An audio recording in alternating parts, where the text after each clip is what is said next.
बंगाल का सबसे बड़ा संग्राम इस बार होगा नंदीग्राम में।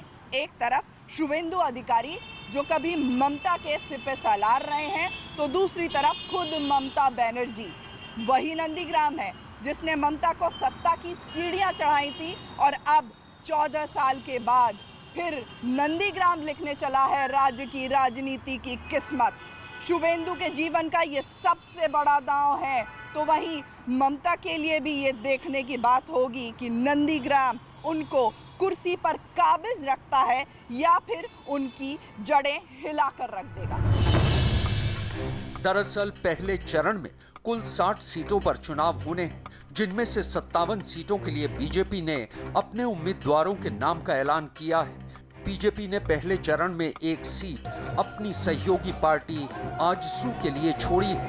इन्हीं 57 नामों में से एक नाम शुवेंदु अधिकारी का भी है, जिन्हें ममता बनर्जी के खिलाफ चुनावी ताल ठोकने के लिए चुना गया है। न्यूज़ 18 से हुई अपनी बातचीत में शुवेंदु अधिकारी ने यह भी दावा किया कि बंगाल के घर घर में कमल खिलने जा रहा है।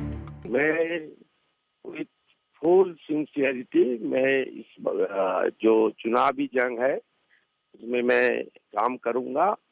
Door to door, booth to booth मैं जब मतदाता के पास जाऊंगा, मोदी जी का जो संदेश है सोनार बांग्ला बनाने का और कुशासन, भ्रष्टाचार, बेरोजगारी और जितना भी अपशासन टीएमसी राज में चल रहा है उसका खिलाफ मैं मतदाता का पास जाऊंगा। आप इस जंग में नंदीग्राम और पूरा बंगाल में इस बार कमल का फूल खिलेगा। अभी तक ममता बनर्जी के विरोधी ये आरोप लगा रहे हैं कि उन्हें भवानीपुर में हार का डर सता रहा था, इसलिए उन्होंने भवानीपुर सीट छोड़ दी। लेकिन यहाँ भी सवाल ये है कि अगर ममता डरी होती तो 2 सीट से चुनाव लड़ सकती थी, लेकिन उन्होंने उस नंदीग्राम सीट को चुना जो शुवेंदु अधिकारी का गढ़ माना जाता है। इसलिए ये समझना भी जरूरी है कि आखिर वो कौन सी वजह थी जिसने ममता बनर्जी को नंदीग्राम का रास्ता दिखाया। दरअसल ममता बनर्जी नंदीग्राम को अपने लिए लकी मानती हैं। ममता बनर्जी ने यहीं से सियासी ऊंचाइयों को छुआ है। इसके अलावा यहाँ की 30% मुस्लिम आबादी जिस तरफ वोट कर देती है उसका जीतना तय माना जाता है। लेकिन ममता बनर्जी से सीधा मुकाबला कर रहे शुवेंदु अधिकारी ने दावा किया है कि इस बार नंदीग्राम में ममता बनर्जी का कोई दाव काम नहीं आने वाला है। इधर मेरी कोई चुनौती नहीं, मैं आसान से ममता बनर्जी नंदीग्राम का कोई रिलेशन नहीं है।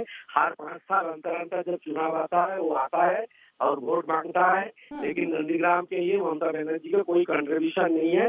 वो जब हादसा हुआ था आधा घंटा 1 घंटा के लिए जेट क्लास पुलिस सिक्योरिटी आता है, घूम के भाग जाता है। लेकिन मैं नंदीग्राम में दिन रात पूरा मेरा घर का नजदीक है, मेरा साथ रिलेशन है। नंदीग्राम का शहीद मीनार मेरा बनाया हुआ है, वो ट्रास्ट का चेयरमैन मैं हूँ। नंदीग्राम 2 ब्लॉक में मेरा 2 जनसंपर्क ऑफिस है, इसलिए इसका साथ ये कोई चुनौती मेरा सामने नहीं है। मैं आसान से नंदीग्राम में भाजपा का कमल का फूल खिलाऊंगा और पूरा प्रदेश में पिछले 2.5 महीने से मैं कैंपेन कर रहा हूँ, आगे भी करूंगा। इधर मेरा पर्सनल जीतने का कोई सवाल नहीं है। पार्टी को इस बार जो अमित शाह जी ने बोला इस बार 200 बार वही करने का लक्ष्य लेकर मैं इसी बीच खबर है कि नंदीग्राम सीट पर कांग्रेस, लेफ्ट और पीरजादा अब्बास सिद्दीकी की पार्टी आईएसएफ के गठबंधन ने नंदीग्राम सीट से उम्मीदवार नहीं उतारने का ऐलान किया है, जिस पर बीजेपी आईटी सेल के प्रमुख अमित मालवीय ने निशाना साधा। उन्होंने ट्वीट किया तो अब्बास सिद्दीकी की अगुवाई वाले लेफ्ट कांग्रेस गठबंधन ने नंदीग्राम सीट अपनी साथी टीएमसी के लिए छोड़ दिया है। लेकिन इसके बावजूद ममता बनर्जी नंदीग्राम से नहीं जीत पाएंगी, क्योंकि वहां पर बीजेपी के समर्थन में जबरदस्त लहर है। इस तरह के समझौते ही पश्चिम बंगाल में बीजेपी को इकलौता विकल्प बनाते हैं। कोलकाता के भवानीपुर में स्थित है वोट इनकी छत, जिसने 34 साल के लेफ्ट के शासन को उखाड़ फेंका था और अब उसी भवानीपुर को छोड़ करके नंदीग्राम का रुख कर रही हैं ममता बनर्जी। नंदीग्राम की पगडंडियों में अपनी राजनीतिक भविष्य को ढूंढने की कोशिश में है ममता। क्या हार का डर था या फिर नंदीग्राम में शुवेंदु को उलझाए रखने की रणनीति?